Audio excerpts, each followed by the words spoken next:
Saya Agung Nur Yahya.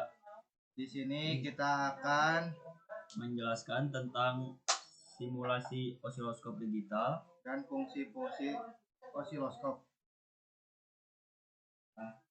Di sini saya akan menjelaskan pengertian fungsi osiloskop. Osiloskop adalah ukur elektronik yang berfungsi untuk memproyeksikan frekuensi dan sinyal listrik dalam bentuk grafik. Tujuannya adalah agar nilainya dapat terbaca serta dapat dinyatakan dalam satu tertentu. Nah, tentu saja proses akhirnya indikator kerjanya dapat lebih mudah dianalisis. Pada alat osiloskop, kita dapat melihat bagaimana nilai suatu gelombang serta frekuensi listrik dari sebuah rangkaian elektronika. Dalam tampilan grafiknya, kita akan melihat adanya dua sumbu yang digunakan. Kedua sumbu tersebut yakni sumbu X untuk waktu dan sumbu Y untuk tegangan. Manfaat dan fungsi osiloskop. Secara umum, fungsi osiloskop adalah untuk memetakan serta proyeksi sinyal dan frekuensi pada sebuah komponen elektronika. Dengan begitu, nilai tegangan dan frekuensinya dapat dianalisa baik dalam bentuk grafik ataupun digital. Ada beberapa manfaat dan fungsi dari osiloskop, diantaranya yaitu: 1. Digunakan sebagai alat ukur frekuensi sinyal yang terisolasi. 2. Digunakan sebagai alat ukur untuk mengetahui tegangan listrik dan realisasinya terhadap waktu. 3. Osiloskop bisa membantu membedakan mana arus AC dan arus DC yang terdapat pada perangkat elektronik. Osiloskop bisa difungsikan untuk melakukan cek sinyal dalam rangkaian elektronik. Osiloskop berfungsi untuk melakukan cek noise dalam sebuah rangkaian elektronik. Osiloskop digunakan untuk menghitung adanya perubahan aliran fase pada sinyal input. Osiloskop bisa digunakan sebagai alat amplitudo radiasi. Dengan catatan amplitudo radiasinya ini berasal dari generator pemancar radio, pemanggil sinyal, dan lainnya. Baik, di sini saya akan menjelaskan bagian-bagian dari osiloskop digital. Yang pertama itu ada tombol power on off. Tombol power on off berfungsi untuk menghidupkan dan mematikan osiloskop. Yang kedua ada lampu indikator. Lampu indikator berfungsi sebagai indikasi osiloskop dalam keadaan on, lampu hidup, atau off, lampu mati. Yang ketiga ada rotasi. Rotasi pada osiloskop berfungsi untuk mengatur posisi tampilan garis pada layar agar tetap berada pada posisi horizontal. Untuk mengatur rotasi ini biasanya harus menggunakan obeng untuk memutarnya. Yang keempat ada intensity. Intensity digunakan untuk mengatur kecerahan tampilan bentuk gelombang agar mudah dilihat. Yang kelima ada fokus.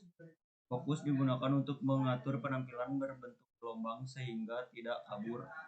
Lalu yang keenam ada cal. Cal digunakan untuk kalibrasi tegangan peak to peak dalam kurung V atau tegangan puncak ke puncak. Lalu yang ketujuh ada position. Position digunakan untuk mengatur posisi vertikal. Masing-masing saluran atau channel memiliki pengatur position. Lalu yang ke-8 ada invert.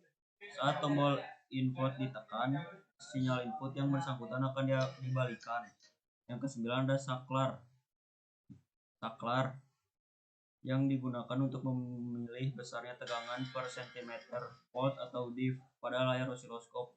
Umumnya osiloskop memiliki dua saluran atau dua channel dengan dua saklar volt atau div. Biasanya tersedia pilihan 0,1 volt atau div hingga 20 volt atau div. Lalu yang ke-10 ada variabel. Fungsi variabel pada osiloskop adalah untuk mengatur kepekaan sensitivitas arah vertikal pada saluran atau channel yang bersangkutan.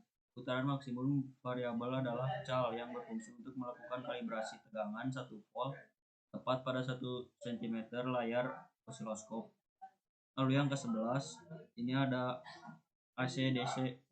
Pilihan AC digunakan untuk mengukur sinyal AC. Sinyal input yang mengandung DC akan ditahan atau diblokir oleh sebuah kapasitor.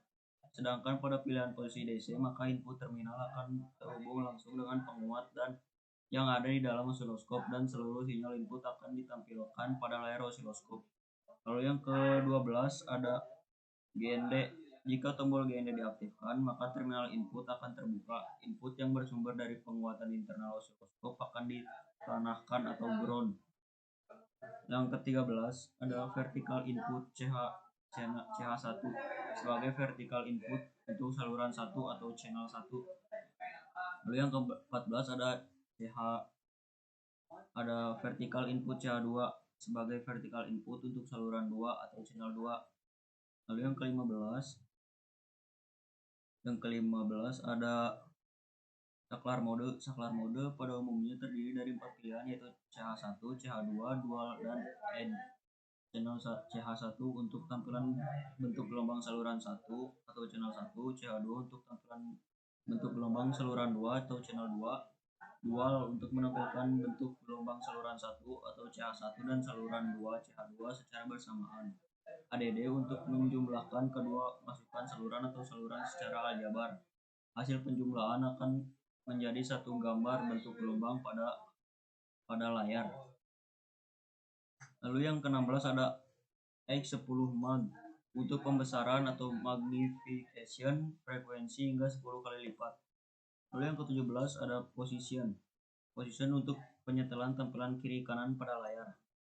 Yang ke-18 ada XY. Pada fungsi XY ini digunakan input saluran 1 akan menjadi axis X dan input saluran 2 akan menjadi axis Y. 19 ada saklar time atau div. Saklar time atau div digunakan untuk memilih skala besaran waktu dari suatu periode atau per satu kotak cm pada layar osiloskop. Lalu ke-20 ada tombol call atau time dive. Tombol ini berfungsi untuk kalibrasi time atau DIF. Lalu yang ke-21 ada variabel.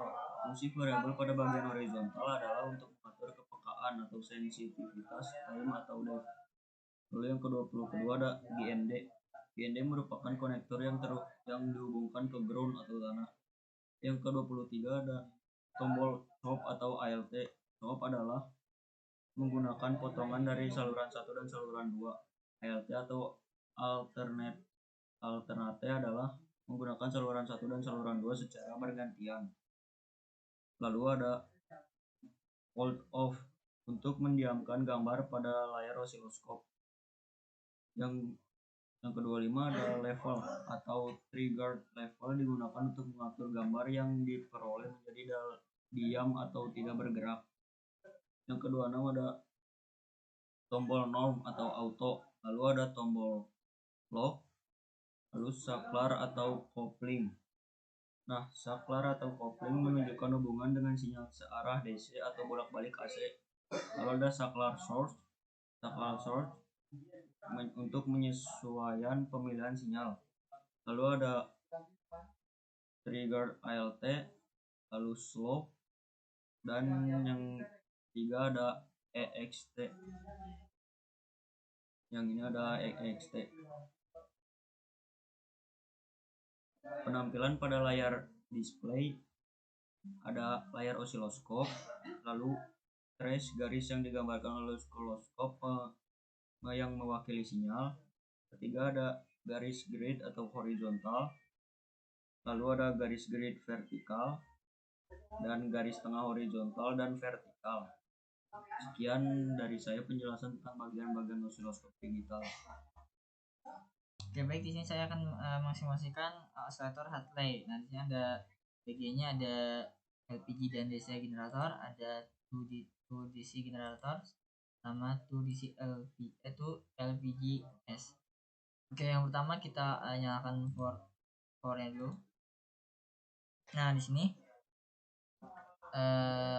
jumlah kotak vertikalnya itu ada 4 dikali volt atau sama dengan div. Nah, jumlah 4 kotak ini dikali 5 volt, itu 5 volt, atau div sama dengan 20 volt.